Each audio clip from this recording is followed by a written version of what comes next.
मेरा तो सिंपल सा फंडा था कि जिसने काम नहीं किया उसे हराओ और जो आपको सही लगता है उसे जिताओ। अगर हालात नहीं बदलते हैं और वो नहीं काम करते हैं तो अरीबा खान हो चाहे कोई सी भी खान हो, उनकी वैसे ही सवाल करेंगे, वैसे ही मुखालफत करने की नौबत आई तो वो भी करेंगे। उसमें कोई इसमें इफ एंड बट नहीं है। ना तो मैंने आज तक किसी पार्टी का झंडा उठाया है, ना स्टेज पे गया हूँ, ना किसी रैली में शामिल हूँ। साहब से आज तक मिला भी नहीं हूँ। अगर आप पूछेंगे भी उनसे मेरा नाम तो शायद वो बता भी नहीं पाएंगे, आइडेंटिफाई नहीं कर पाएंगे। मुझे ओखला के अंदर ये बात एक चीज़ नज़र आती है कई हादसे और कई चीज़ें देखते हुए कि कुछ एक लॉबी पर्दे के पीछे भी है। वो कांग्रेस की लॉबी मुझे लगती है कि जो आपस में इख्तलाफ पैदा करवाती है वो सामने नहीं है। वाजिद खान को मैं जानता हूँ पहले से, वो ऐसे नहीं थे जैसे अब पिछले कुछ सालों में हो गए। वो मुझे उसकी वजह यही लगती है कि उनके आसपास कुछ ऐसे लोग आ गए जिन्होंने उनको इलाके और लोगों से दूर कर दिया। दोस्तों, हम सब जानते हैं कि जामिया नगर मुसलमानों की बस्ती है। यहाँ हज़ारों की संख्या में मुसलमान रहते हैं।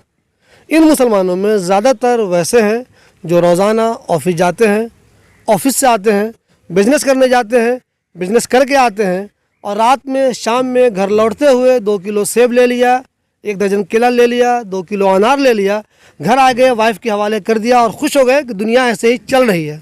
मगर कुछ लोग ऐसे एक्टिव भी हैं इस इलाके में जो अपना काम करने के साथ साथ ये भी सोचते हैं इलाके में क्या हो रहा है, हमने जो नुमाइंदा चुना है वो काम कर भी रहा है या नहीं कर रहा है।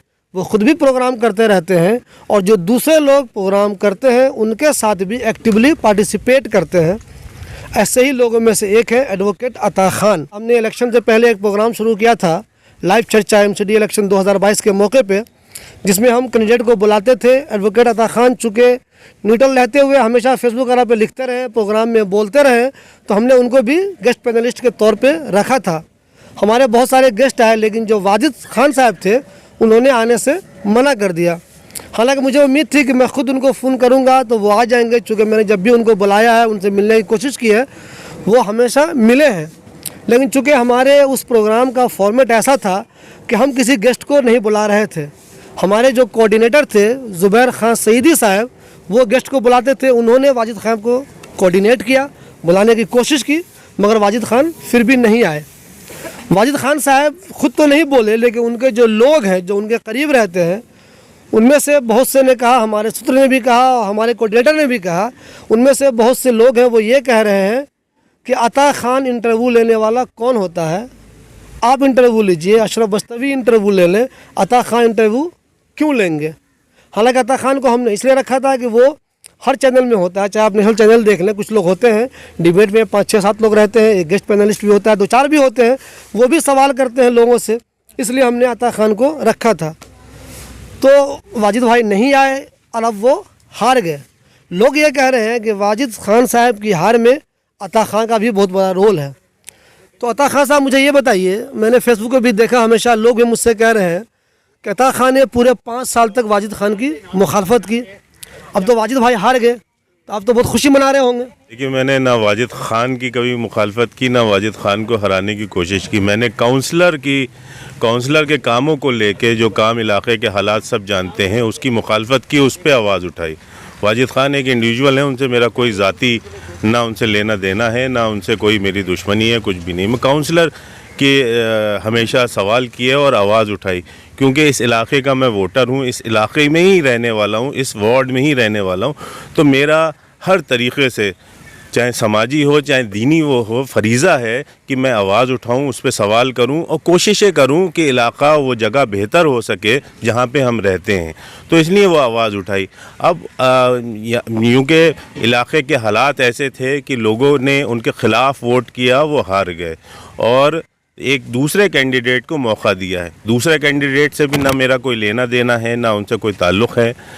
वो उनसे भी ऐसे ही सवाल करेंगे, उनसे भी उनका साथ, अगर वो साथ मांगेंगे कि हमें साथ चाहिए इलाके को बेहतर बनाने के लिए, तो पूरा खड़े होकर लोग कह रहे हैं, मुझसे लोग कह रहे हैं बहुत सारे, देख लीजिएगा आप, जिस तरह इन्होंने वाजिद की मुखालफत की हमेशा, अमानत की मुखालफत की हमेशा, ये अरीबा की मुखालफत नहीं करेंगे। आप देख लीजिएगा, वो चैलेंज कर रहे हैं मुझे कि अता खान जो है वो अंदर से कांग्रेसी हैं, वो कभी नहीं करेंगे।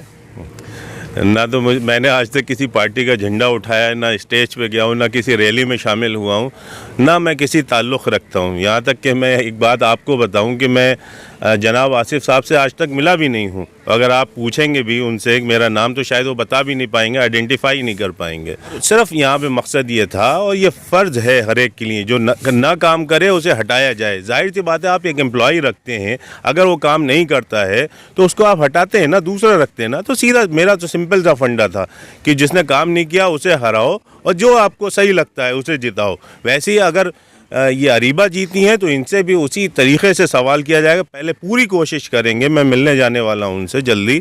जैसे हम वाजिद साहब जीते थे तो मिले थे, मैं और शाहिद रज़ा भाई मिले थे, वैसे ही इनसे भी मिलने जाने वाले हैं। इनको पूरा बताएंगे कि हम आपके साथ हैं और जो हम यहाँ पे कर सकते हैं, जो साथ दे सकते हैं इलाके को बेहतर बनाने के लिए।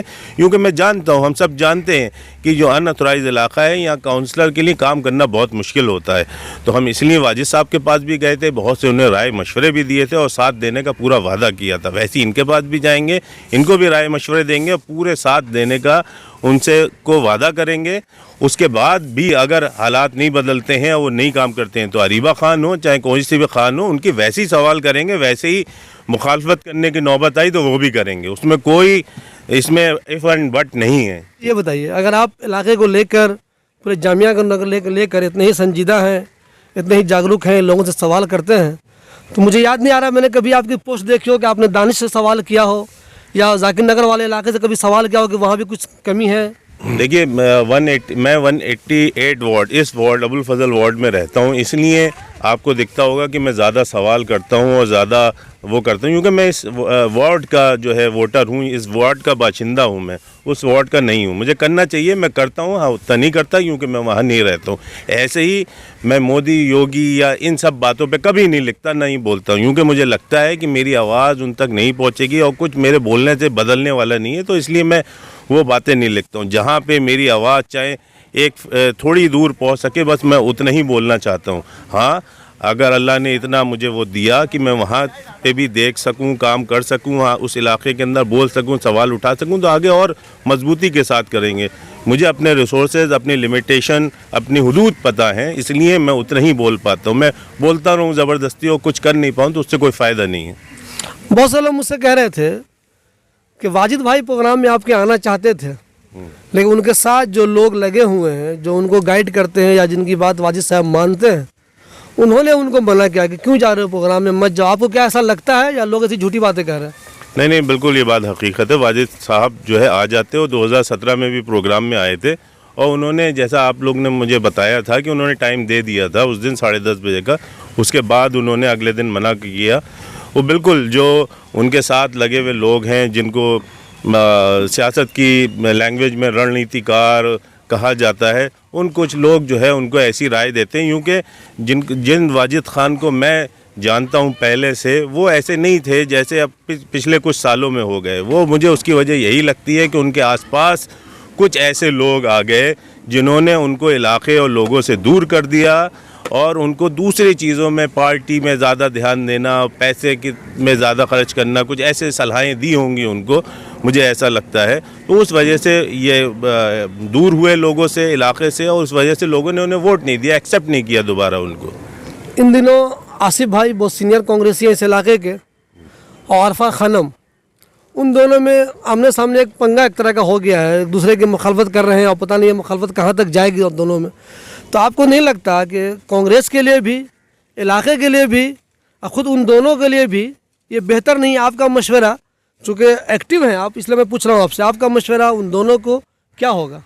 देखिए, मैंने इलेक्शन जब ये डिक्लेयर हुआ था तभी मैंने लिखा था कि यहाँ पे देखना ये है कि कौन सी कांग्रेस को जो है टिकट मिलता है। वो मैंने एब्रीवेशन में लिखा था कि AK और PH और HG इस टाइप से लिखा था मैंने। तो आसिफ मोहम्मद ख़ान कांग्रेस को टिकट मिला और वो जीत गए उसके अंदर। तो देखिए, ये सियासत है और बहुत ज़्यादा इसमें बोलने का कुछ है नहीं, क्योंकि हमने बहुत अभी देखा कि अमानत साहब, वाजिद साहब बिल्कुल अलग अलग थे, बिल्कुल अलग अलग राहें थीं और जो सुनने में आता था कि सख्त एक दूसरे के ख़िलाफ़ हैं, लेकिन हमने देखा कि वो फिर कुर्सी पे साथ में बैठे थे। तो ये सियासत है जिसमें आज लड़ रहे हैं, कल फिर साथ में बैठ जाएंगे। सियासी ज़रूरतों के हिसाब से, मजबूरियों के हिसाब से फिर साथ में बैठ जाएंगे। एक बात दूसरी बात, मुझे ओखला के अंदर ये बात एक चीज़ नज़र आती है कई हादसे और कई चीज़ें देखते हुए कि कुछ एक लॉबी पर्दे के पीछे भी है। वो कांग्रेस की लॉबी मुझे लगती है कि जो आपस में इख्तलाफ पैदा करवाती है वो सामने नहीं आती, वो अपने फ़ायदे, ज़ाती फ़ायदे या उसके लिए इख्तलाफ पैदा करवाती है। उसकी वजह से बहुत से लोग आपस में लड़ जाते हैं जिससे उनको नुकसान होता है। अब उनको जो इख्तलाफ पैदा करवाते हैं उनको क्या फ़ायदा होता है मुझे नहीं मालूम। तो एक तरफ तो राहुल गांधी बेचारे इतनी मेहनत कर रहे हैं, दिन रात वो लगे हुए हैं, पैदल यात्रा कर रहे हैं, और दूसरे कांग्रेसी आपस में इस तरह कर रहे हैं, दूसरे के बहकावे में आकर इस तरह कर रहे हैं, तो कांग्रेस का भला कैसे होगा फिर? हाँ, वो हम सब ने देखा कि जब अरीबा खान को टिकट मिला तो बाकी जितने भी थे जो और कांग्रेस की लॉबियाँ हैं जो यहाँ पे नेता बनाए जाते हैं वो मुझे दिखे नहीं, और मुझे लगता है आपको भी नहीं दिखे होंगे वो कि वो मिल के सब इलेक्शन लड़ा रहे हों। तो ये कमी है। राहुल गांधी जिनको ये सारे कांग्रेसी फॉलो करते हैं, उनके झंडे उठाते हैं, उनकी पोस्ट भारत जोड़ो यात्रा की डालते हैं, तो मुझे यहाँ पे दिखता है कि ये ओखला तोड़ो कांग्रेस तोड़ो का अभियान यहाँ पे चल रहा है लगता है। अच्छा, मुझे आप एक चीज़ ये बताइए, अरीबा आप जीत गई है, तो आपको अब तक जो उसने किया है या जो उसने वादे किए थे, आपको क्या लगता है वो वादे पूरे कर पाएगी, नहीं कर पाएगी? काम करने का स्टेमिना है, ख्वाहिश है, ऐसी उम्मीद कुछ लग रहा है काम होगा अरीबा की तरफ से? देखिए, बिल्कुल अगर इंसान काम करना चाहे खूब काम कर सकता है, और कम रिसोर्सेज में भी बहुत काम किए जा सकते हैं। उसके बहुत से तरीक़े हैं। अगर वो कम रिसोर्स के साथ अपनी सूझबूझ के साथ काम करेंगे, इलाके की फ़िक्र को लेके काम करेंगे, तो बहुत कुछ हालात बदल सकते हैं। उन्होंने कुछ जो ऐलान किए हैं उससे लगता है कि हाँ शायद कुछ उम्मीद, पॉजिटिव उम्मीद है, और मैं पॉजिटिव ही अभी तक मानूंगा, क्योंकि अभी शायद 10 दिन भी मेरे ख्याल से नहीं हुए हैं, 10 दिन भी पूरे नहीं हुए हैं, तो अभी कुछ कह पाना जो है मुश्किल है कि क्या होगा। लेकिन हाँ, अगर वो चाहेंगी तो ज़रूर बदल सकती हैं, और ऐसी वाजिद साहब भी अगर चाहते तो बहुत कुछ बदल सकते थे, क्योंकि जिन लोगों के पास पावर नहीं भी हैं उन्होंने भी इस हिंदुस्तान के अंदर, दिल्ली के अंदर, इस इलाके के अंदर बहुत कुछ करके बहुत हालात बदल के दिखाए हैं। तो अरीबा खान तो काउंसलर बन गई हैं तो बहुत कुछ कर सकती हैं।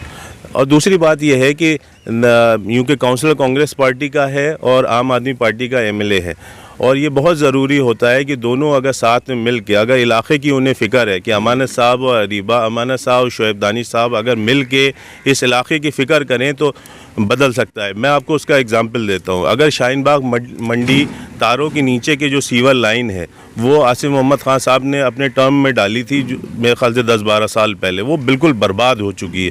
उसे बहुत पहले ठीक हो जाना चाहिए था। अगर ठीक हो जाती तो वाजिद खान साहब को इतनी बदनामी नहीं झेलना पड़ती, क्योंकि उस सीवर लाइन को कोई भी काउंसलर कितना भी साफ़ करवाता रहे वो पानी भरा रहेगा, क्योंकि बिल्कुल बर्बाद हो चुकी है।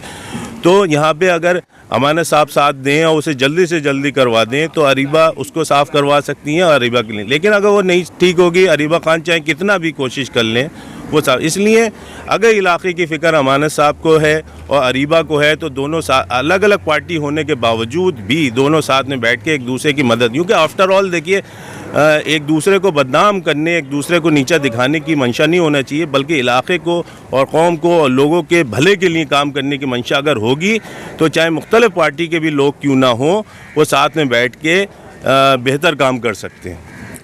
दोस्तों, ये थे हमारे साथ अता खान। इनको जब भी मौका मिला, चाहे सोशल मीडिया के ज़रिए या कहीं प्रोग्राम के ज़रिए, इन्होंने हमेशा अमानत से और वाजिद से बहुत सवाल किए। अब देखना यह है कि आने वाले दिनों में ये अरीबा से सवाल करते हैं या नहीं करते हैं। अगर इन्होंने अरीबा से सवाल नहीं किया तो उन लोगों का इल्ज़ाम बिल्कुल सच साबित हो जाएगा जो कहते हैं कि अता साहब कांग्रेस की तरफ झुके हुए हैं, उनका झुकाव उधर ही है।